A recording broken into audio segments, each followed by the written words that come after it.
I would see a white pair of shoes and I was just imagining what I could do with it and how far I could take it.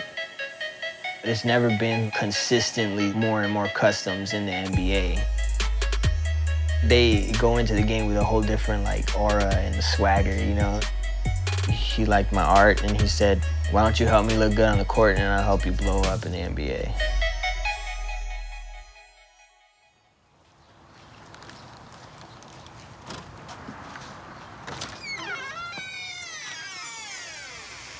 Dexter? Damn, drop bombs. Chill, homie.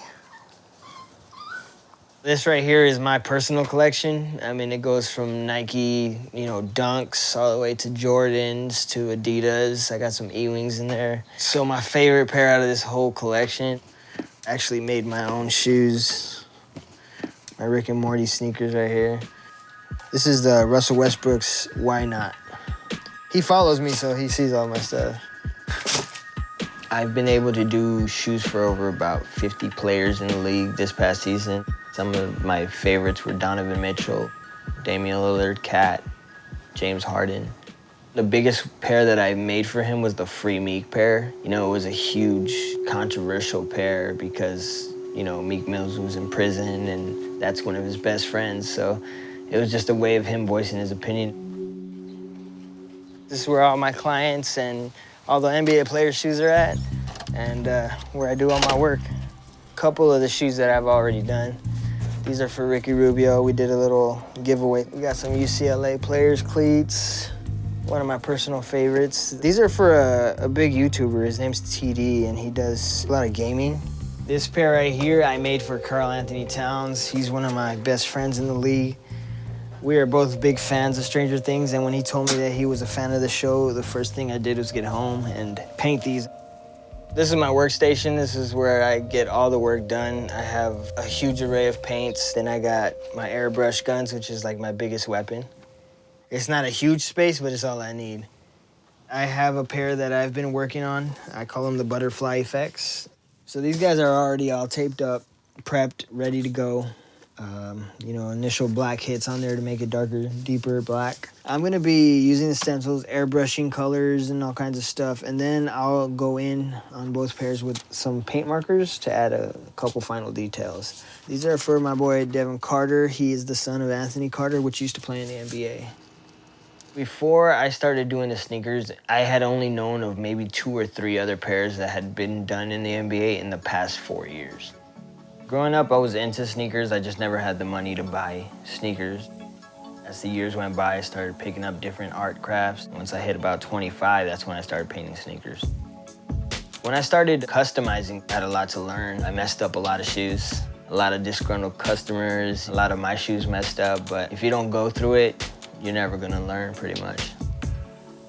Now I'm partially colorblind, and it's been a challenge for one of my boys, Josh Hart from the Lakers.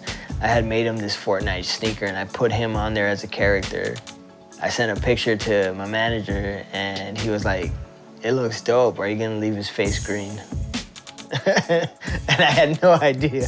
It was green. Yeah, those are like little things that I go through that I had to train my mind. Within the first year, I was building a lot of connections, networking with a lot of big sneaker blogs, and as the ball kept rolling, my following started to increase.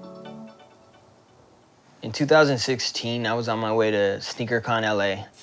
I had a table with over 7 pairs of shoes that I had customized to look like Nike Air Mags with lights in them and everything, and everybody was hyped to see it. I was on the freeway on my way to the SneakerCon, and I got in a pretty bad accident that pretty much messed up my lower back. So I pretty much went missing in action for about a year. People were like, yo, did he die? Did he just give up? I went through a little depression. I went from making pretty decent money doing it to making nothing and having to pick up a minimum wage job, at a warehouse. So I picked up that warehouse job, but something happened where I said, I want to see who's following me still. And that's when I saw Karl-Anthony Towns was following me. So I just shot my shot, and I sent him a DM, and he responded very quickly. And he liked my story, he liked my art, and he said, why don't you help me look good on the court, and I'll help you blow up in the NBA. So that's how it happened. And then Halloween came along and I made his Jason pair. It went viral and there was people trying to put in orders for the shoe. And that's when I knew, like, I literally walked out of that warehouse. I never went back. So right here, I have the Jason shoes I made for Cat. These are the ones that put me on the map. This is definitely one of my favorites. I'm doing this because I love it. The ones that are in it for the fame and stuff, they don't like the fact that I've grown so fast. The other hurdles I had to overcome was how cutthroat and how cruel other people can be as far as other artists. After the accident, I was scared of getting back to painting sneakers. I was actually very close, if not already at the point where I had just given up. If I didn't come back to doing what I love, I'd probably still be at that warehouse, man. It was just a wake-up call, you know? Like, you could be doing so much more. So we just pulled up to Kick's Bids right now, sneaker consignment shop, where I used to work.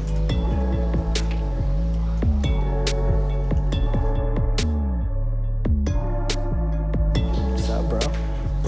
We're searching. What you looking for? I don't know, bro. Not these. Oh, what? Is this the ID? Yeah, it's an ID. This is Back to the Future, bro. Just put lights on it. These are 11. I do like these, though. I've always told Sal he had great abilities. I mean, to take a shoe and really just not even have a whole lot of people telling him, like, this is what I want. People just tell him, like, hey, I just want something with a Dodger theme or, you know, Dragon Ball Z or whatever. The way he comes up with things on his own is just amazing.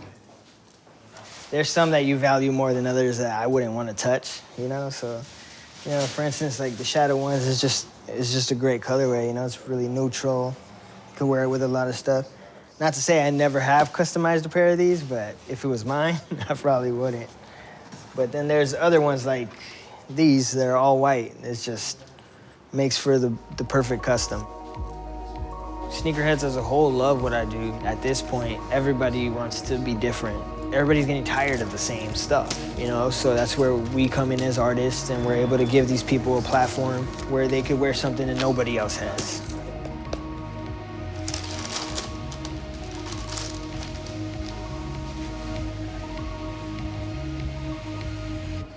All right, boom. All right, brother.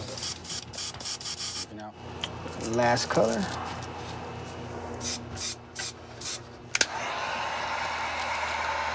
Now we're gonna pick out the stencils.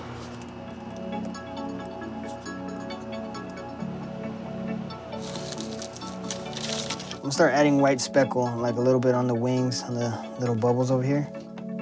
I think my art has been able to, you know, live on through a lot of different guys' personalities. Here it is, final product. Now, the last and final step is taking it out to take some pictures, man. It ain't worth it unless the world gets to see them, right? There's so much more behind a player than what you see on the court. Going into next season, I want to start prepping for, you know, my own shop. Start taking it up a notch. Who knows where it could go from there.